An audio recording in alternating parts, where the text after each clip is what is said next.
Hello dear students, today in this video we are going to understand the concept of consumer's equilibrium when two or more commodities are given. To understand the concept of consumer's equilibrium when two or more commodities are given, we first need to understand the meaning of law of equimarginal utility. According to law of equimarginal utility, a consumer spends his income on two goods in such a manner that marginal utility derived from both goods is equal. It means कि जब consumer to और मोर commodities purchase करता है तो वो अपनी income को उन गुड्स पर कुछ इस तरह से खर्च करता है कि दोनों गुड्स से मिलने वाला जो मार्जिनल सेटिस्फेक्शन होता है वो इक्वल होना चाहिए। यानी कि x और y अगर वो दो गुड्स खरीद रहा है तो दोनों से मिलने वाला मार्जिनल सेटिस्फेक्शन, मार्जिनल यूटिलिटी एक दूसरे के इक्वल होना चाहिए। Now there are some conditions when consumer consumes two commodities. The first condition, if px equals to py, a consumer will be in equilibrium when marginal utility from x will be equal to marginal utility from y. Or if px is not equal to py, the consumer will be in equilibrium when the ratio of mux and px will be equal to the ratio of muy and py. Now the second rule, law of DMU, diminishing marginal utility, must operate, means marginal utility derived from both goods, either from good X or from good Y, must decrease. And third rule, total expenditure equals to total income, means the expenditure that consumer is going to make on two goods must be equals to his income. In this case P1 यानी कि price of पहली commodity x और quantity of x commodity plus price of second commodity and quantity of second commodity must be equal to the budget of consumer. Now dear students, let us understand this concept by using some examples. The first example, a consumer consumes two goods x and y, px is equals to py, यानी कि दोनों के prices क्या हैं, equal हैं, ₹1 per unit दोनों के prices हैं. Marginal utility schedule is given below and consumer's income equals to ₹5, यानी कि कंज्यूमर के पास इन दोनों गुड्स पर जो खर्च करने के लिए अमाउंट है वो ₹5 है. तो हमें देखना है कि कंज्यूमर का इक्विलिब्रियम कहाँ बनता है. तो देखिए, सबसे पहली बात मैंने कहा था कि अगर price of x equals to price of y है तो जहाँ पर MUX MUY के इक्वल होगा वहाँ कंज्यूमर इक्विलिब्रियम में होगा. अब आपको एक बात ध्यान रखनी है बस, कि ज़रूरी नहीं MUX MUY दोनों एक दूसरे के इक्वल सेम यूनिट पर हो, वो अलग अलग यूनिट्स पर भी हो सकते हैं. फॉर एग्जांपल हम यहाँ देख लेते हैं.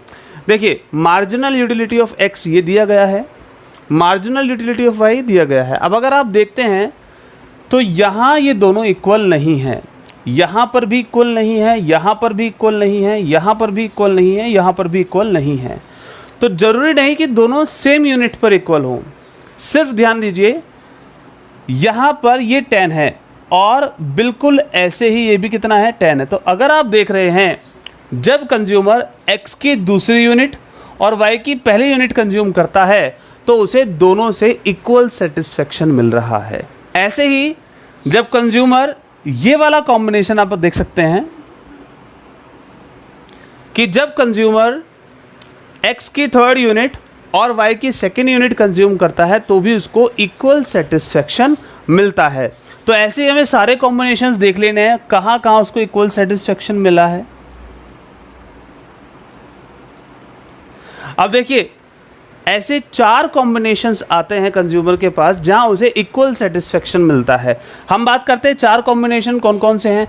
जो पहला कॉम्बिनेशन है कॉम्बिनेशन 1, यहाँ उसकी 2 यूनिट वो x की कंज्यूम कर रहा है और 1 यूनिट कंज्यूम कर रहा है y की. तो कॉम्बिनेशन 1 क्या है, 2x 1y. कॉम्बिनेशन 2, कॉम्बिनेशन 2 पर 3 यूनिट x की है और 2 यूनिट y की है, तो 3 unit of x and 2 units of y. Combination 3 की अगर बात करें तो कॉम्बिनेशन 3 पर थर्ड कॉम्बिनेशन ये रहा जहां वो 4 यूनिट x की कंज्यूम कर रहा है और 3 यूनिट y की कंज्यूम कर रहा है, तो 4 unit of x and 3 units of y. ऐसे ही कॉम्बिनेशन अगर हम बात करते हैं 4 की,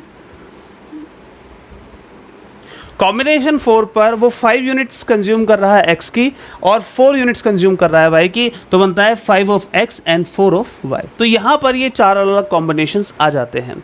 बट हमारे लिए ये जानना जरूरी नहीं कि कितने कॉम्बिनेशंस आ रहे हैं, हमारे लिए सबसे ज़रूरी ये जानना है कि इनमें से किस कॉम्बिनेशन पर consumer will be in equilibrium. So let us understand which combination consumer will be in equilibrium. So combination 1, at combination 1 consumer consumes 2 units of x and 1 unit of y. 2 units of x and 1 unit of y. Now let us understand, हमने कहा था कुछ conditions है. The first condition, if px equals to py, mux must be equal to muy. क्योंकि px py के equal है तो mux muy के इक्वल होना चाहिए, सेम यूनिट्स पर हो ये जरूरी नहीं है। तो देखिए पहले इस कॉम्बिनेशन की अगर बात करते हैं, जब कंज्यूमर 2 यूनिट्स x की कंज्यूम करता है और 1 यूनिट y की कंज्यूम करता है तो उसे मार्जिनल सेटिस्फेक्शन x से भी 10 मिलता है और y से भी कितना मिलता है, 10 मिलता है। तो यहाँ पर mux muy के क्या है, इक्वल है। सेकेंड रूल होना था law of DMU, diminishing marginal utility operate होनी चाहिए, तो वो बिल्कुल हो रही है। आप देख रहे हैं कि दोनों की दोनों मार्जिनल यूटिलिटीज़, वो चाहे x की हो या y की हो, दोनों क्या हो रही हैं, डिक्रीज हो रही हैं। This is the most important point, ये सबसे ज़रूरी है जो आपको अप्लाई करना है कि प्राइस ऑफ वन कमोडिटी, पहली कमोडिटी क्या है x, और प्राइस ऑफ दूसरी कमोडिटी, क्वांटिटी ऑफ पहली कमोडिटी एंड क्वांटिटी ऑफ दूसरी कमोडिटी, इन सब का टोटल किसके इक्वल होना चाहिए, बजट के इक्वल होना चाहिए, कंज्यूमर की इनकम के इक्वल होना चाहिए। तो देखिए प्राइस क्या है, 1 रुपये पर यूनिट है, तो प्राइस ऑफ x 1 रुपये per unit into quantity of x, कितनी क्वांटिटी ले रहे हैं हम, 2 क्वांटिटीज ले रहे हैं, प्लस प्राइस ऑफ y 1 रुपये पर यूनिट एंड कितनी क्वांटिटी ली है, 1, तो इनटू कर लेते हैं 2 1, 2 + 1 = 3। अब टोटल इस कॉम्बिनेशन पर, यानी कि पहले कॉम्बिनेशन पर टोटल जो एक्सपेंडिचर हो रहा है that is 3 rupees, but consumer के पास कितने रुपए हैं खर्च करने के लिए, 5 रुपीज़। तो देखिए इनकम ज़्यादा है और एक्सपेंडिचर कम है, so in this case at this combination consumer is not in equilibrium as his total expenditure is not equal to his total income, और ये इक्वल होना चाहिए, जबकि ये क्या है, नॉट इक्वल्स टू है, यानी कि ये कॉम्बिनेशन नहीं। अभी हमें आगे चलना होगा क्योंकि अभी हमारा खर्च कम हुआ है, हमें खर्च बराबर करना है जितना हमारे पास अमाउंट है। तो हम चलते हैं कॉम्बिनेशन 2 पर। कॉम्बिनेशन 2 हमने देखा है कि हम 3 यूनिट x की कंज्यूम कर रहे हैं, 2 यूनिट y की कंज्यूम कर रहे हैं। तो अगर इस कॉम्बिनेशन को परचेज करते हैं तो will consumer be in equilibrium और not. So look at this one, price के इक्वल होने की वजह से MUX इक्वल्स टू MUY है, यानी कि 3 यूनिट x के लेने पर मार्जिनल यूटिलिटी फ्रॉम x 8 है और मार्जिनल यूटिलिटी फ्रॉम y भी कितनी है, 8 है, जब हम 2 यूनिट्स ले रहे हैं y की। लॉ ऑफ DMU ऑपरेट हो ही रहा है, वो हमें पता है। थर्ड पॉइंट पर हम फिर से चलते हैं, प्राइस कितना है x का, 1 रुपये, और इस बार कितनी क्वांटिटी ले रहे हैं, इस बार ले रहे हैं 3 क्वांटिटीज़, पहले कितने ली थी, 2। नाउ प्राइस y का भी 1 रुपये है, कितनी क्वांटिटी ले रहे हैं इस बार, 2 क्वांटिटीज़ ले रहे हैं, तो दैट इज इंटू कर लीजिए आप, 3 × 1 दैट इज 3, 2 × 1 दैट इज 2, तो 3 + 2 कितना हो जाता है, 5। यानी कि इस कॉम्बिनेशन पर, ये जो कॉम्बिनेशन 2 है, इस पर जो कंज्यूमर का खर्चा आ रहा है 5 रुपीज़ का आ रहा है, उसकी इनकम कितनी है, 5 रुपीज़ है। तो आप देखिए यहाँ पर हमारी थर्ड कंडीशन भी अप्लाई हो रही है, total expenditure equals to total income apply हो रहा है, यानी कि this is the combination at which consumer will be in equilibrium, यानी कि उसको कितनी यूनिट्स कंज्यूम करनी है, उसे 3 यूनिट्स ऑफ x और 2 यूनिट्स ऑफ y कंज्यूम करनी है to be in equilibrium. I hope dear students ये बात आपको क्लियर हो गई होगी। तो आइए एक बार इसको डायग्राम से भी समझ लेते हैं कि इसको डायग्राम से कैसे बनाना है। As we calculated that the consumer will be in equilibrium when he will consume combination 2, as at this combination MUX is equals to MUY. Now we need to understand this by using a diagram. In the diagram you can see that on y-axis we have taken marginal utility from commodity X, and on this side we have taken marginal utility from commodity Y, and as we have taken MUX this side, so the units we are going to show for good X going from 0 to 5 and for good Y from 0 to 5. Now let us understand that how in a diagram we will show that where consumer will be in equilibrium. Now look at the schedule. Unit 1, at unit 1 MUX is 12, at unit 1 MUX is 12, and this line shows MUX while this line shows MUY. At second unit it is 10, at third unit it is 8, at fourth unit it is 6, and at fifth unit it is 4, as fifth unit is here, it is 4. Now if we talk about MUY at first unit, look at this, this is MUY, units MUY.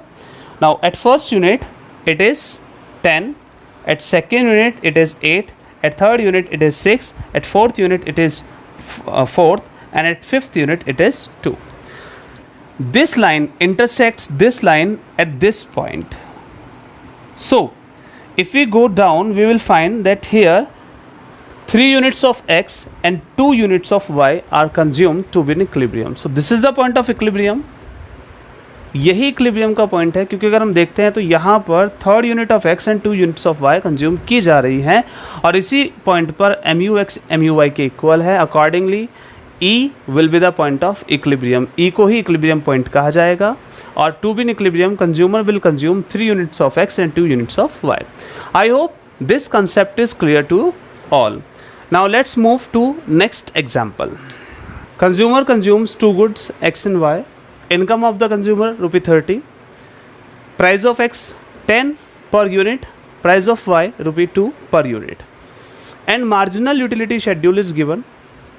This is the schedule where units, marginal utility and from x and from y given.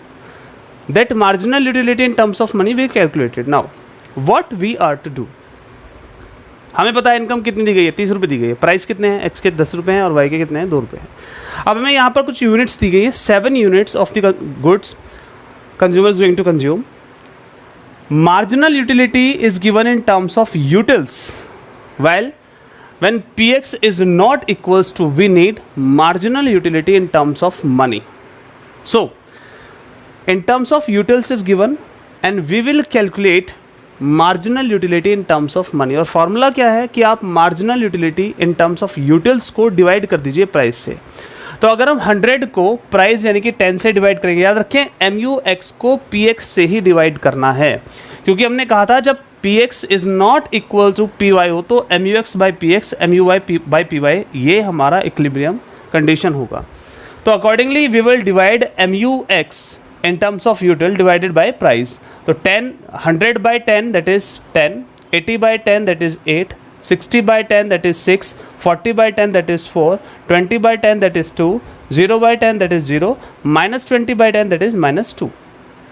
Same MUY is given in utils, and to calculate MUY in terms of money we will divide marginal utility of Y by its price, that is 2. 24 by 2 12, 22 by 2 11, 20 by 2 10, 18 by 2 9, 16 by 2 8, 14 by 2 7 and 12 by 2 6. Now अब देख रहे हैं आप कि हमारे पास marginal utility of X in terms of money आ गई है, marginal utility of Y in terms of money आ गई है. नाउ क्वेश्चन को हम फिर से करते हैं. अब इन दोनों का कोई रूल नहीं है, अगर आपको डायग्राम बनाना है वो भी इन्हीं दोनों से बनेगा और आपको क्वेश्चन सॉल्व करना है तो marginal utility in terms of money से ही वो सॉल्व किया जाएगा. नाउ आप देख सकते हैं कि जब हम एक्स की पहली यूनिट कंज्यूम कर रहे हैं तो यहाँ से हमें 10 रुपये के इक्वल सेटिस्फेक्शन मिल रहा है, पर यूनिट पर रुपी सेटिस्फेक्शन ये हमें दिया गया है. वहीं जब हम y की थर्ड यूनिट कंज्यूम करते हैं तो यही सेटिस्फेक्शन हमें किससे मिलता है, y से मिलता है. यानी कि पहला कॉम्बिनेशन बनता है x की 1 यूनिट और y की third unit, right.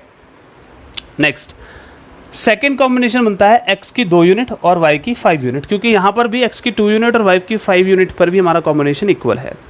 Third combination बनता है x की 3 यूनिट और y की 7 यूनिट, जहाँ पर हमारा जो MUX बाई PX और MUY बाई PY है वो कितना है, 6 है. अब हमें ये देखना है कि इन तीनों कॉम्बिनेशंस में से किस कॉम्बिनेशन पर कंज्यूमर इक्विलिब्रियम में होगा. तो आइए समझते हैं.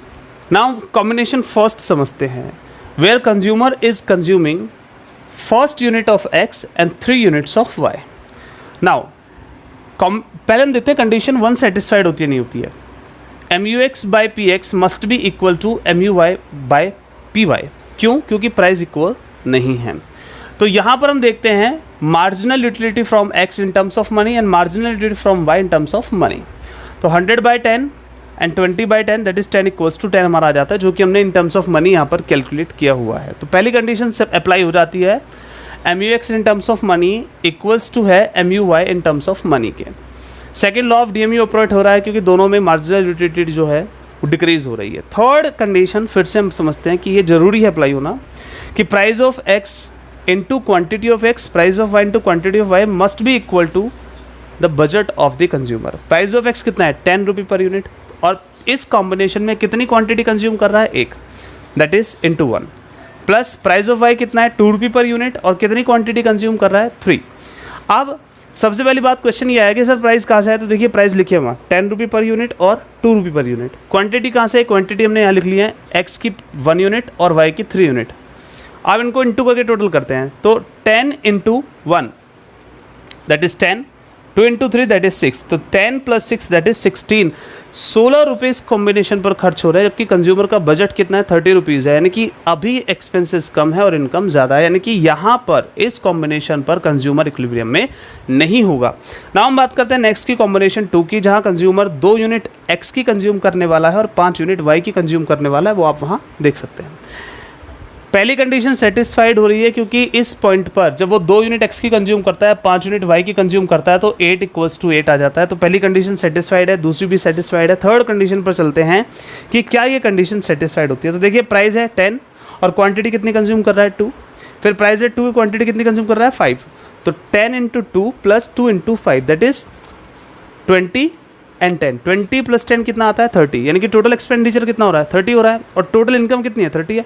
तो अगर आप देखते हैं तो इस कॉम्बिनेशन पर तीनों की तीनों कंडीशन सेटिस्फाइड हो रही हैं, जहां MUX by PX equals to है MUY बाई PY के। लॉ ऑफ DMU ऑपरेट हो रहा है और कंज्यूमर का जो टोटल एक्सपेंडिचर है कंज्यूमर की इनकम के क्या है इक्वल है। तो ऐसे हम इन क्वेश्चंस को सॉल्व करते हैं। आइए तो समझते हैं लास्ट एग्जाम्पल को। यहाँ दिया गया है कंज्यूमर 2 गुड्स को कंज्यूम कर रहा है, good X and good Y। MUX equals to 15 utils, MUY equals to 10 utils, price of X equals to 5 रुपये per unit and price of Y equals to 2 रुपये per unit. Is consumer in equilibrium और not? What should he do now? Now for such questions we need to know different conditions. First, if the ratio of MUX and PX is greater than the ratio of MUY and PY, that means to say the consumer is not in equilibrium, because this is the condition of consumer's equilibrium. In this case, the satisfaction from X in terms of money is more than the satisfaction from Y. Then definitely he will consume more units of X and less units of Y. When he will consume more units of X, marginal satisfaction from X will decrease, and that will be equal to this. Now this condition, if the ratio of MUX and PX is less than the ratio of MUY and PY, in this case he is getting more satisfaction from Y. In this case he will consume more units of Y and less units of X. Thus the satisfaction from Y will decrease and the consumer will be in equilibrium. इन दोनों ही cases में वो equilibrium में नहीं है। तो जब भी आपको ये दोनों कंडीशंस मिलती है, आपको आंसर लिखना है consumer is not in equilibrium. In this case satisfaction X में ज़्यादा है, he will consume more unit of X and less units of Y। And in this case satisfaction Y में ज़्यादा है, तो he will consume more units of Y and less units of X। और अगर वो इस केस में आता है तो वो इक्विलिब्रियम में है। तो अगर वो यहाँ है तब भी उसे तब तक कंजप्शन करना है जब तक वो यहाँ नहीं पहुँचता, वो यहाँ है तब भी उसे तब तक कंजप्शन करना है वो यहाँ नहीं पहुँचता, यानी कि इक्विलिब्रियम का केस यही होना चाहिए। तो जो कंडीशन आती है आप उसके अकॉर्डिंग काम करेंगे। मान लीजिए इसके अनुसार according to this we are going to solve the question. MUX by PX 15 by 5, MUY by PY 10 by 2, now that is 3 and that is 5। आप देख सकते हैं 3 इज लेस देन 5, यानी कि ratio of MUY by PY is greater than the ratio of MUX by PX। तो क्या condition बनती है? कंडीशन बनती है marginal utility from X in terms of money is less than the marginal utility from Y in terms of money। तो हमारा equation देखिए क्या बनता है, ये वाला इक्वेशन बन जाता है। तो क्या आएगा? कंज्यूमर इक्विलिब्रियम में है? बिल्कुल नहीं है, consumer is not in equilibrium, क्योंकि ये तो इक्विलिब्रियम की कंडीशन ही नहीं है। कंडीशन क्या है? इक्वल्स टू का साइन होना चाहिए। तो कंज्यूमर क्या करेगा? देखिए Y में ज़्यादा सेटिस्फेक्शन है, Y में ज़्यादा सेटिस्फेक्शन है तो वो Y को ज़्यादा कंज्यूम करेगा और X को कम कंज्यूम करेगा। Y को वो तब तक ज़्यादा कंज्यूम करेगा जब तक इसका सेटिस्फेक्शन इससे मिलने वाली मार्जिनल यूटिलिटी रिड्यूस होकर इसके इक्वल नहीं हो जाती, और कंज्यूमर किस में हो जाएगा? इक्विलिब्रियम में हो जाएगा। तो आई होप डियर स्टूडेंट्स आपको consumer's equilibrium terms of 2 or more commodities समझ में आ गया हो। Thank you dear students.